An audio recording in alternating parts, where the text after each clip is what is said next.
ते रभावे कृष्णे कर्मिणः तस्मै संज्ञानरूपाय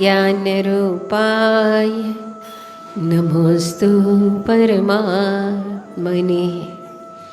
अहिंसा परमो धर्म के महावीर भगवान के संत शिरोमणि आचार्य गुरुवर श्री विद्यासागर जी महाराज जी के आचार्य श्री पूज्यपाद स्वामी जी के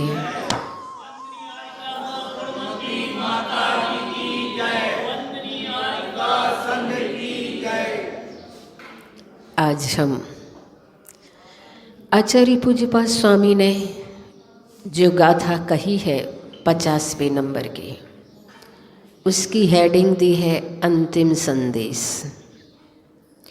पूरे इष्टोपदेश का सार वो हमें इस गाथा में बताना चाहते हैं कि जीव रूप उद्गल नाचे या में कर्म उपाधि है, द्रव्य क्षय होते हैं, तत्व सात होते हैं, पदार्थ 9 होते हैं, लेकिन इन सब के होते हुए जीव और पुद्गल ये दो मुख्य द्रव्य ऐसे हैं जिनके माध्यम से हमारी संसार की संतति टूटती है। तो इन दो के माध्यम से ही हमारी संसार की संतति बढ़ती है।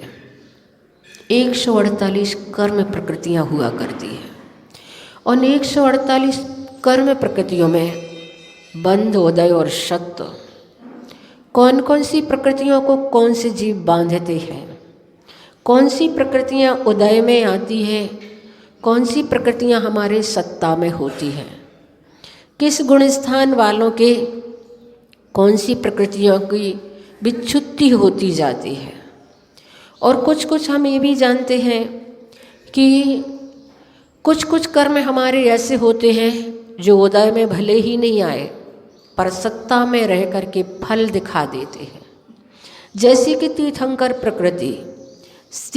प्रकृति उदय में तो आती है 13वें गुण स्थान में, लेकिन उसका फल दिखाने के लिए वह आत्मा अभी अवतरित भी नहीं हुई है और नगरी में 6 माह पहले से ही रत्नों की वर्षा प्रारंभ हो जाती है। ये तीर्थंकर प्रकृति की ऐसी विशेषता होती है कि वो सत्ता में रहकर भी अपना फल दिखाती है।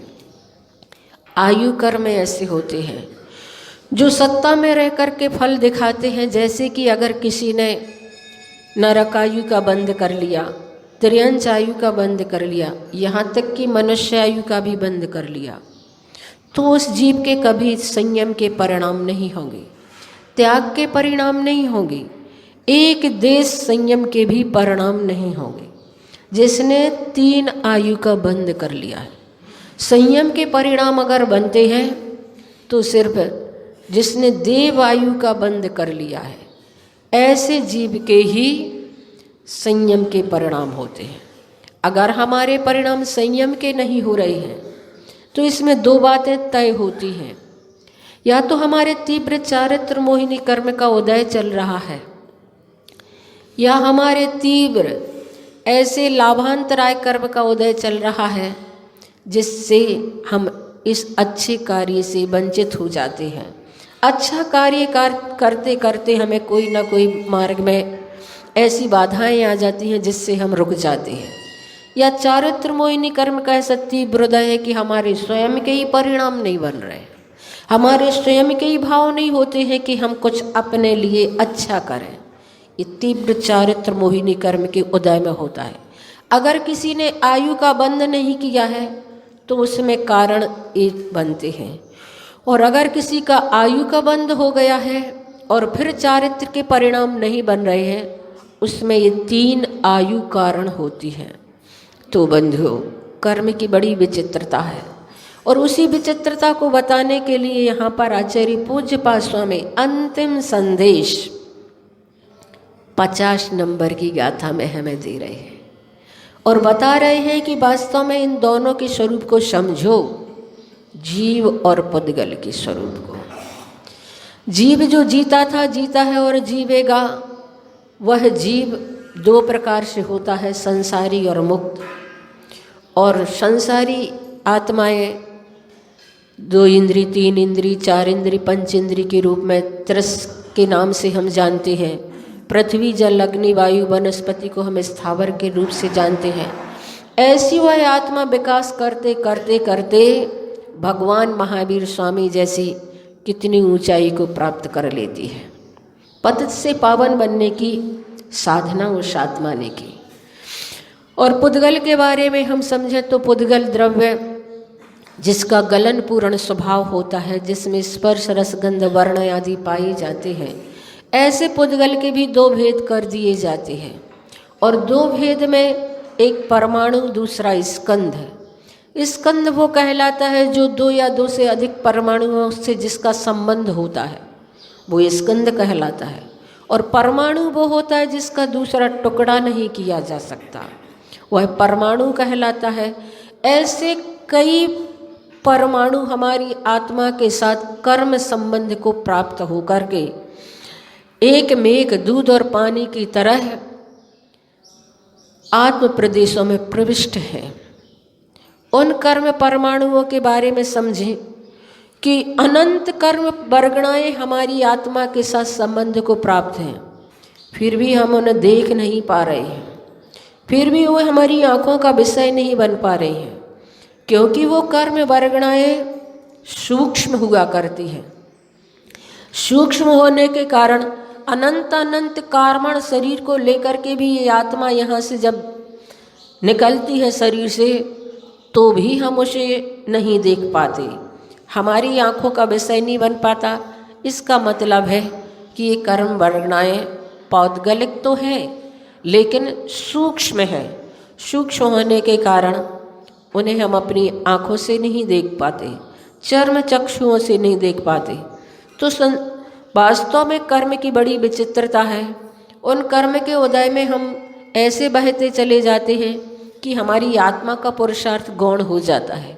पर भगवान महावीर ने ऐसा पुरुषार्थ किया कि वास्तव में उस अमावस्या की रात्रि में उन्होंने अपने जीवन में प्रमाद अवस्था को छोड़कर अप्रमत्त होकर के अपने लक्ष्य को प्राप्त किया। यही बात आचार्य पूज्यपाद स्वामी इस अंतिम संदेश में यहाँ पर कहना चाह रहे हैं, और वास्तव में उसे हम समझें। और इष्टोपदेश एक ऐसा ग्रंथ है जैसे आचार्य श्री हमेशा कहा करते हैं कि इस इष्टोपदेश को एक एक कारिका को हम अपने जीवन में उसे जानने, समझने और आत्मसात करने की अगर कोशिश करते हैं तो हमारी जिंदगी के अंतिम समय तक यह काम आएगा। वृद्धावस्था में हमारी इंद्रियां शिथिल हो जाती हैं। जरूरी नहीं है कि हमें कान से सुनाई दे, सुनाने वाले तो बहुत बैठे हैं, पर हमें तो सुनाई दे। वृद्धावस्था में आँखों की ज्योति क्षीण हो जाती है। जरूरी नहीं है कि हम भगवान की मुद्रा दिखाई दे। ऐसे समय में हम क्या करें? तो ऐसे समय में हमारे पास जो अर्जित हुआ होता है उसके माध्यम से हम अपने आप को बहुत अच्छे से संभाल सकते हैं, अपनी मौत को सुधार सकते हैं और अपने भविष्य को बना सकते हैं। तो यहाँ पर कहा गया है जीवोन्यः पुद्गलश्चान्य इत्यसौ तत्संग्रह यदन्नदुच्यते किंचित सोस्तु तस्सैव विस्तरः। इसमें आचार्य पूज्यपाद स्वामी कहना चाह रहे हैं जीवः अन्यः च और पुद्गलः अन्य। जीव अलग है, पुद्गल अलग है। इति इस प्रकार असौ यह तत्व संग्रह तत्व का सार है, पना है। मतलब उपादेयभूत वस्तु जो है इतना ही है कि जीव अलग है और पुद्गल अलग है। इसको हमें जानना है। अभी तो हम देह जीव को एक गिने मान करके जी रहे हैं। अब यहाँ पर इष्टोपदेश में आचार्य पूज्यपाद स्वामी हमें दृष्टि दे रहे हैं कि शरीर अलग है, आत्मा अलग है। इसके अलावा या जो अन्य किंचित कुछ अन्य बात इस विषय में उच्चते कही जाती है, सह वह तस्सैव विस्तरा, उसका ही विस्तार है। मूल मुद्दे की बात तो सिर्फ इतनी है कि दोनों शरीर और आत्मा पृथक पृथक है। बाकी आपके यहाँ जो 4.5 महीना आप लोगों ने बराबर सुना और यहाँ पर बहुत कुछ सुनाया गया, उस सब का सार मिला करके अन्य जो कुछ भी कहा गया है, उस सब का सार सिर्फ इतना ही है कि हम अपनी दृष्टि को ऐसी बनाएं कि शरीर अलग है, आत्मा अलग है। जो कुछ भी सुनाया गया उस सब का सार रूप इतना ही हुआ करता है और इसको हमें जानना है। आचार्य श्री कहते हैं कि यहाँ पर आचार्य पूज्यपाद स्वामी कह रहे हैं कि जीव अन्य है, पुद्गल अन्य है। जीव भिन्न है, पुद्गल भिन्न है, यही तत्व संग्रह है और यही संक्षेप तत्व ज्ञान का सार है। तत्व क्या है, वस्तु क्या है, इसको हम दिन रात चर्चा करते हैं, फिर भी वस्तु स्थिति से परिचित नहीं हो पा रहे हैं। ऐसा क्यों? कभी सोचा करो, विचार करो कि वास्तव में हमारा समय कैसा निकलता चला जा रहा है। आज ही हम सुबह सुबह कह रहे थे कि देखो 4.5 महीने निकल गए। जिनने इसका लाभ लिया उसने हासिल कर लिया और जिसने प्रमाद में निकाल दिया उसका प्रमाद में निकल गया, समय तो निकल गया। कुछ बहनों ने तत्वार्थ सूत्र कंठस्थ किया, उन्हें इस चातुर्मास की उपलब्धि हुई। किसी ने चातुर्मास में तत्वार्थ सूत्र भी कंठस्थ किया, इष्टोपदेश भी कंठस्थ कर लिया। 2 ग्रंथ उनके कंठस्थ हो गए, उन्हें इस चातुर्मास की ये उपलब्धि हो गई। और जिनका समय प्रमाद में निकल गया तो प्रमाद में निकल गया, समय तो निकल रहा है। समय किसी का इंतजार नहीं करता, समय किसी की प्रतीक्षा नहीं करता है, समय किसी का नौकर नहीं है। इसलिए बंधु उस समय का सदुपयोग जिन जिन ने कर लिया उन्हें उसका लाभ मिल गया, उन्हें उसकी उपलब्धि हो गई। और जिनने सिर्फ अकेली सुनना है, ये हमारा कर्तव्य है, ऐसा मान करके उससे निकाल दिया, समय तो उनका भी निकला लेकिन वो उस उपलब्धि से वंचित हो गए। तो यहाँ पर आचार्य श्री कह रहे हैं कि इसके लिए आचार्य पूज्यपाद स्वामी जी कह रहे हैं कि सर्वप्रथम तत्व का संपर्क निर्णय करना आवश्यक है। जैसे कि द्रव्य संग्रह में कहा गया है, जीव मजीवम द्रव्यम जिणवर वसेण जीर्ण निदिठम देविंद विंद वंदम वंदे तम शब्दा शीर्षा। यहाँ पर कहा गया है कि ऋषभनाथ स्वामी जी ने युग की आदि में जीव और अजीव 2 तत्व कहे थे। उन भगवान के चरणों में 100 इंद्र आकर नतमस्तक हो जाते थे। उन्हीं भगवान ऋषभनाथ के द्वारा कथित दोनों तत्वों की यहाँ पर भी चर्चा की जा रही है कि जीव भिन्न है और पुद्गल भिन्न है। बहुत तत्व ज्ञान से क्या, चर्चा करने मात्र से कुछ भी नहीं होगा। करने रूप क्रिया को हमें अपने जीवन में प्रारंभ करना पड़ेगा, अन्यथा हमारी स्थिति बीज के मटर जैसी हो जाएगी। बीज के मटर की स्थिति ऐसी है कि एक व्यक्ति सोचता बहुत था, करने रूप क्रिया से उसमें कुछ भी नहीं होता था। इतना सोचता था कि करने का काम तो समय ही निकल जाता था। और ऐसा हुआ कि वह था तो बहुत करने की सामर्थ्य रखने वाला, लेकिन कभी कुछ नहीं कर पाया। तो उसने सोचा अब क्या करें, सेना में भर्ती हो जा रहे हैं। सेना में भर्ती तो हो गया, अब ग्राउंड पर सभी सैनिक खड़े हैं और जो उसे संकेत दे रहे हैं कि बाएं मुड़ो दाएं मुड़ो। सारे सैनिक तो मुड़ रहे, लेकिन जी सोच रहे कि अब मुड़े कि नहीं मुड़े, मुड़ना जरूरी है कि नहीं जरूरी है। जब इनको देखा कि ये तो डिस्टर्ब करेंगे, उनसे कहा गया कि तुम्हें कुछ सुनाई नहीं देता? तो उसने कहा सुनाई तो देता है, मैं बिल्कुल अच्छे से सुनता हूँ, पर मैं सोच रहा हूँ कि मुड़ना ज़रूरी है कि नहीं ज़रूरी।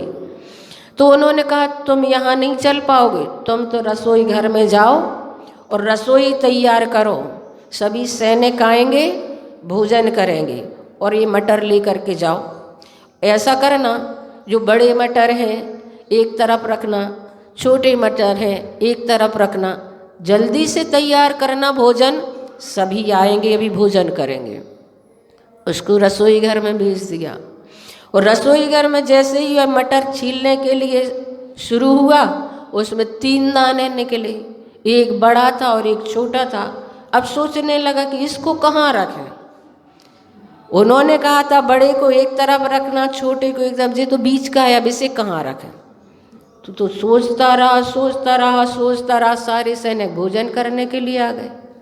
जो उनका बोस था उन्होंने कहा क्यों जनाब, आपने भोजन तैयार नहीं किया?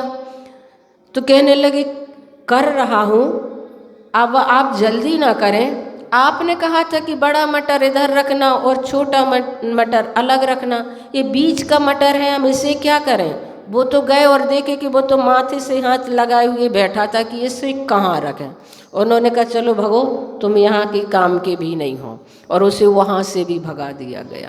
तो बंधु, ऐसे ही हमारी स्थिति बीच के मटर जैसी चल रही है कि हम बहुत सोचते हैं कि बहुत सोचते हैं, सोचते में हमारी कितनी सारी जिंदगियाँ खिसक गई, कितने सारे चातुर्मास खिसक गए, कितने सारे साधु आए और वे भी खिसक गए। धीरे धीरे आप सभी के भी खिसकने का समय हो रहा है, लेकिन अभी तक हम ये नहीं सोच पाए कि हमें करना क्या है। हमें इतनी अच्छी मनुष्य पर्याय प्राप्त हुई है, और इस मनुष्य पर्याय में जैसे मैंने उस उदाहरण सुनाया था कि जो भी बने, गृहस्थ जीवन में रहे तो उच्च कोटि का करें, या साधु बने तो उच्च कोटि का करें। आप ग्रस्त हैं तो हताश और निराश होने की जरूरत नहीं है।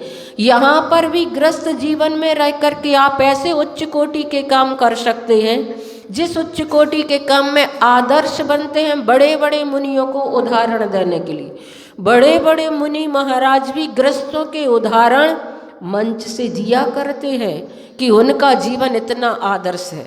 ऐसा जीवन भी तो जी सकते हैं।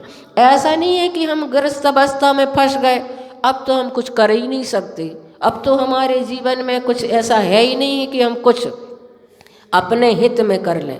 ऐसा नहीं है। अगर करना चाहें तो बहुत कुछ कर सकते हैं, और नहीं करना चाहें तो बहाने तो फिर बहुत सारे हैं हमारे पास, बहुत सारे बहाने हमें मिल जाते हैं।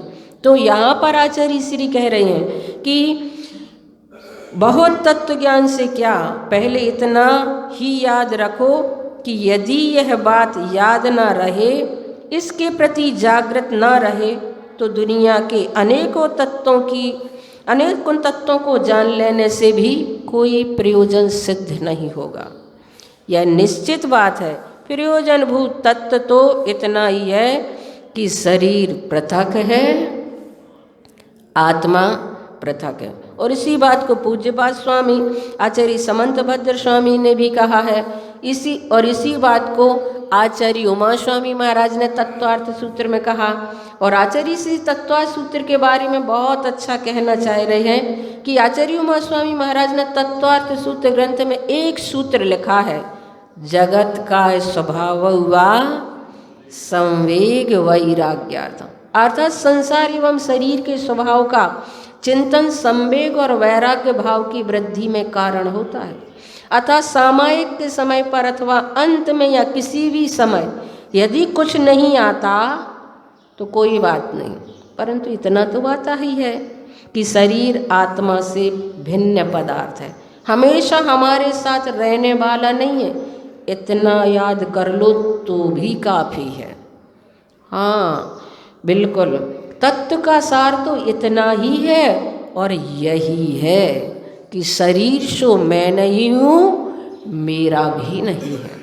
आचार्य श्रीफ ने फिर यहाँ बहुत अच्छी बात कही कि लौकिक शिक्षण प्राप्त करने के लिए छोटे छोटे बच्चों से लेकर प्रशिक्षित वर्ग तक के सभी लोग दुनिया के विषयों की बड़ी बड़ी पुस्तकें पढ़ लेते हैं, लेकिन आध्यात्मिक क्षेत्र में कारणभूत ज्ञान की प्राप्ति के लिए एक तत्वार्थ सूत्र ग्रंथ का अध्ययन करने में भी कठिनाई महसूस करते हैं।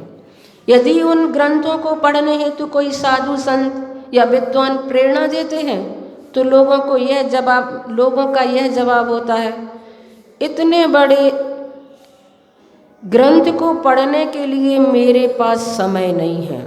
समय तो चाहिए। जिन्होंने इन ग्रंथों का अध्ययन किया है उन विद्वानों या साधु संतों के पीछे रह जाएंगे तो हमारा काम हो जाएगा, ऐसा बहाना बना देते हैं। जैसे एक पुस्तक है जिसमें बुखार को दूर करने हेतु हजारों औषधियाँ बताई गई हैं। उस पूरी पुस्तक को पढ़ने से क्या प्रयोजन? उसमें बुखार दूर करने वाला पूरा चैप्टर पढ़ने से भी क्या प्रयोजन? किंतु उस चैप्टर में से जिस औषधि से बुखार ठीक होता है उस औषधि मात्र से प्रयोजन होता है। अतः उस प्रयोजनभूत पंक्तियों को पढ़ लेने से और औषधि बनाकर उसका सेवन कर लिया जाए, बुखार से बच गए। यही सारभूत तत्व का अर्थ है। संसार संबंधी चतुर्गति के दुखों से बचने के लिए भी अनेकों बड़े बड़े ग्रंथों का अध्ययन अनिवार्य हो ऐसा नहीं है, किंतु जीव भिन्न है, शरीर भिन्न है। ऐसे प्रयोजनभूत तत्व को जब हम जान लेते हैं तो वास्तव में हमारा कल्याण हो सकता है। और इन ग्रंथों से यही प्रयोजनभूत तत्व का विस्तृत कथन होता है। और फिर आचार्य श्री ने यही बात आचार्य कुंद स्वामी के समय सार की भी कही है कि उन्होंने भी हमें यही बताया है। तो बंधुओं, कहने को तो 3 लोक और छोड़ने को 3 बातें बहुत सारी आप लोगों ने इस चातुर्मास के दौरान बातों को जाना समझा, पर मूल मुद्दे की बात आचार्य पूज्यपाद ने जो कही उससे आचार्य श्री ने भी आपको फिर से समझाइश देते हुए कहा कि इतना याद रखें कि शरीर शो मैं नहीं हूँ, मेरा भी नहीं है, मैं इनसे परे हूँ। इन आचार्य श्री की मूक माटी की पंक्तियों को आप याद रखें तो वास्तव में कभी ना कभी हमारी दृष्टि अपने आत्म तत्व की ओर जाएगी। इतना ही कह करके 9 बार बड़े बाबा का जाप करेंगे। ओम ह्रीं श्रीं क्लीं मैं बड़े बाबा रे हम नमः।